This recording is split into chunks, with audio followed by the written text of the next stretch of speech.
कहने में तो आसान लगता है कि अगर एक बार हार गए तो दोबारा उठो और फिर से दौड़ लगाओ, दोबारा हार गए तो तीसरी बार फिर खड़े हो और ऐसे अनंत बार कोशिश करते रहो जब तक तुम कामयाब नहीं हो जाते। कहने में तो ये बहुत आसान लगता है, लेकिन जब बार बार हार होती रहे तो आखिरकार एक इंसान कितनी कोशिश करे, कहीं ना कहीं उसका मनोबल तो टूटेगा ही। लेकिन क्या कोई ऐसा फॉर्मूला भी है जो निरंतर चलते रहने के लिए हमें हिम्मत देता है? तो इसका जवाब है हाँ, और इसका जवाब आपको इस कहानी में मिलेगा। कहानी के अंत में आप देखेंगे कि कहां से एक इंसान को निरंतर प्रयास करते रहने के लिए हिम्मत मिलती है। जिस तरह मैं भगवान बुद्ध की कहानियों से आप सबको मोटिवेट करता हूँ, वैसे ही आपका सिर्फ एक सब्सक्राइब करना मुझे मोटिवेट करता है। लेने और देने का ये सिलसिला चलता रहे, इसलिए इस चैनल को अभी सब्सक्राइब जरूर कर ले। तो चलिए कहानी शुरू करते हैं। भगवान बुद्ध के हजारों शिष्य थे। जब उनका एक शिष्य बुद्धत्व को प्राप्त हो जाता तो वो उसे किसी एक दिशा में भेजकर वहाँ के लोगों को जागरूक करने और ज्ञान देने के लिए भेज देते थे। बुद्ध का एक शिष्य बुद्ध के सानिध्य में 6 सालों से था। वो एक दिन महात्मा बुद्ध के पास आया और बुद्ध से कहा कि हे बुद्ध, मुझे आपके पास 6 साल हो गए हैं। मेरे बाद कितने शिष्य आए, उन्हें आपने इस बीच किसी एक दिशा में ज्ञान देने के लिए भेज दिया, लेकिन मुझे अभी तक नहीं भेजा। क्या मुझे अभी तक बुद्धत्व प्राप्त नहीं हुआ है? बुद्ध मुस्कुराए और बोले, ये तो तुम्हें खुद समझना होगा कि तुम्हें बुद्धत्व प्राप्त हुआ है या नहीं। शिष्य बोला, हे बुद्ध, आपने मुझे इन 6 सालों में जो भी उपदेश दिया है, मुझे वो सब याद है। आपकी बताई एक एक बात मुझे याद है। आप मुझसे कुछ भी पूछ सकते हैं, मैं आपको हर उत्तर देने के लिए सक्षम हूँ। आप मुझे एक मौका तो दें ताकि मैं किसी भी दिशा में जाकर लोगों को आपके ज्ञान के बारे में बता सकूं। बुद्ध ने कहा, ज्ञान की बातों को याद रखने से कुछ नहीं होता जब तक आप उसे अपने आचरण में ना लेकर आओ। जब तक आप किसी चीज को अपने आचरण में नहीं लाएंगे, तब तक आप दूसरों को नहीं कह सकते कि वो उसे अपने आचरण में लेकर आए। शिष्य ने कहा, जो भी हो, कृपा कर मुझे एक मौका तो दें। आप मुझ पर भरोसा रखें, मैं सभी को अपने ज्ञान से प्रभावित कर सकता हूँ। मैं लोगों को ऐसी बातें बता सकता हूँ जिससे उनके जीवन में शांति आएगी और वो शांतिपूर्वक अपना जीवन जी सकेंगे। बुद्ध ने कहा, अभी तुम तैयार नहीं हुए हो।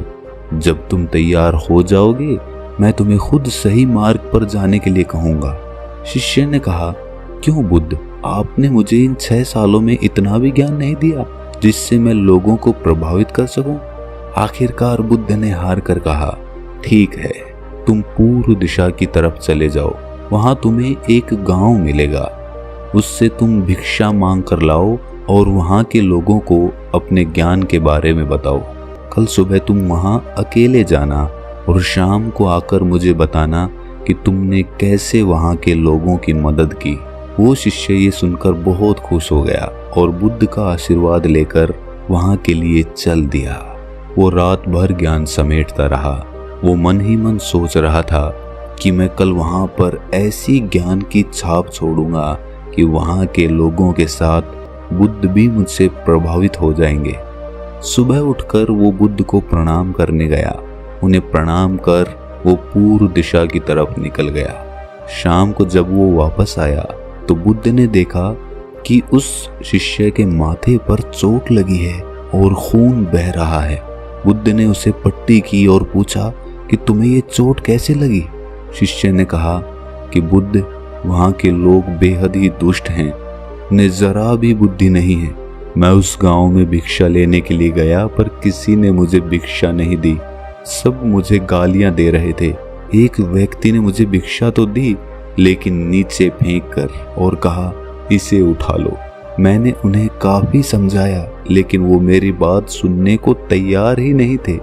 उल्टा उन्होंने मेरे साथ हाथापाई कर दी, जिससे मुझे ये चोट लग गई। हे बुद्ध, आप मुझे दूसरी जगह भेजें जहाँ के लोगों में बुद्धि हो।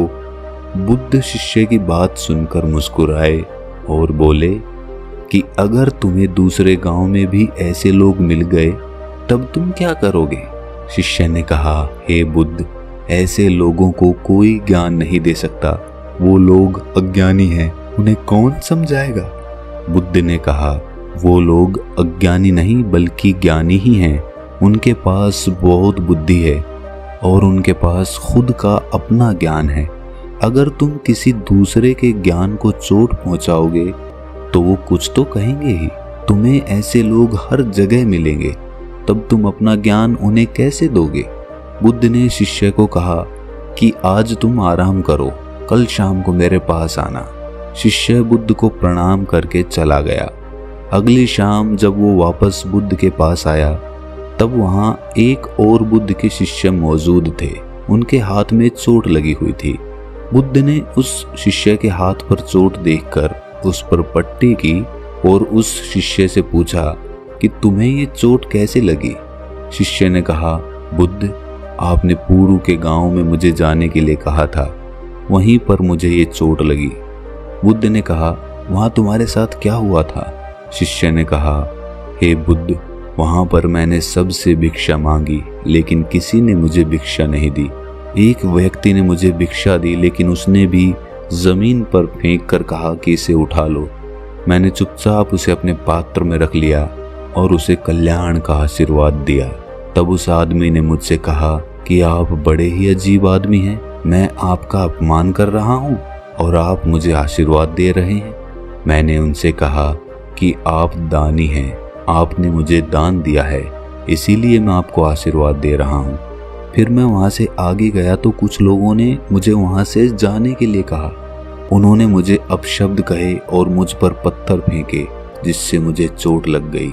जब मैं वापस आ रहा था तब मैंने एक माँ को रोते हुए देखा। वो अपने बीमार बच्चे को लेकर चिंतित थी। मैं तुरंत जंगल से उसके लिए कुछ जड़ी बूटी ले आया, लेकिन वहाँ के लोग मुझे उसे जड़ी बूटी नहीं देने दे रहे थे। फिर मैंने उनसे विनती की कि वो मुझे उस बच्चे का इलाज करने दे।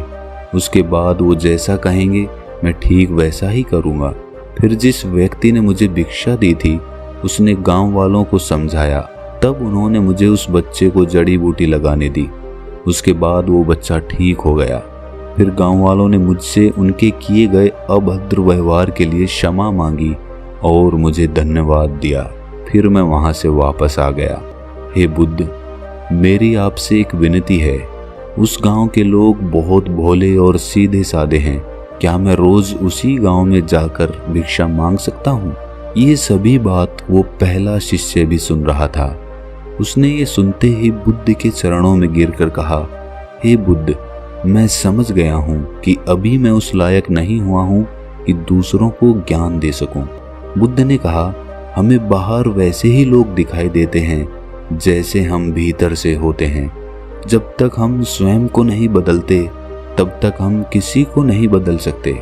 खुद में परिवर्तन बेहद जरूरी है। कोई भी बात बताने से पहले उसे आचरण में लाना बहुत जरूरी है, क्योंकि खुद के आचरण में लाई हुई चीज को समझाना और बताना बहुत आसान होता है और उसे लोग बेहद आसानी से समझ पाते हैं। तो दोस्तों, आप सोच रहे होंगे कि इसमें निरंतर प्रयास करने का कौन सा मंत्र है, तो यहीं पर हमारी समझ काम आती है। इस कहानी में दो पात्र थे। दोनों पात्र वहां से चोट खाकर आए। एक पात्र उनको गालियां निकालने लगा, लेकिन दूसरा पात्र फिर से वहीं जाने के लिए कहने लगा। ऐसे ही जब हमारे जीवन में कोई कठिनाई आती है या फिर हमारा प्रयास विफल हो जाता है, तो या तो हम उससे मुंह मोड़ लेते हैं या उस काम को कभी करने की कोशिश ही नहीं करते हैं। लेकिन दूसरी तरह का पात्र उसी काम को करने का नजरिया बदल देता है। वो उसी नाकामयाबी में कुछ ना कुछ मोटिवेशन ढूंढ लेता है। जैसे एक नवजात बच्चा होता है, उसे शुरुआत में चलना नहीं आता है। वो बार बार चलता है, फिर गिर जाता है, वो फिर उठता है, फिर चलता है। उसके लिए वो गिरने का और चलने का एक खेल बन जाता है। उसके लिए वो मनोरंजन बन जाता है। उसको वो कोशिश नहीं लगती, उसको वो खेल लगने लगता है, क्योंकि उसके पास कोई दूसरी चीज करने को होती ही नहीं है। और हमारे पास करने को बहुत सारी चीजें होती हैं, इसीलिए हम जब एक चीज में असफल होते हैं तो हम दूसरी चीज की तरफ भागने लगते हैं। लेकिन अगर हम 100 जगह मिट्टी खोदने की बजाय एक ही जगह पर मिट्टी खोदते रहें तो एक दिन वो कुआं बन जाएगा और उसमें से पानी भी निकल आएगा। इस बात को अपनी गांठ बांध लो कि हर नाकामयाबी आपके लिए एक नया मनोरंजन लेकर आए, और अगली बार उसी काम को करने के लिए आप एक नया नजरिया लेकर आए। एक नए नजरिए से उस काम को देखने की कोशिश करें और फिर देखें कामयाबी आपके कदम चूमेगी। अगर ये कहानी आपको अच्छी लगी तो इसे अपने दोस्तों, रिश्तेदारों और मित्रों के साथ साझा जरूर करें, और ऐसी ही कहानी सुनते रहने के लिए हमारे चैनल को सब्सक्राइब जरूर कर लें और नोटिफिकेशन बेल को ऑन कर दें। तो मिलते हैं अगली किसी कहानी में, तब तक के लिए अपना ख्याल रखें।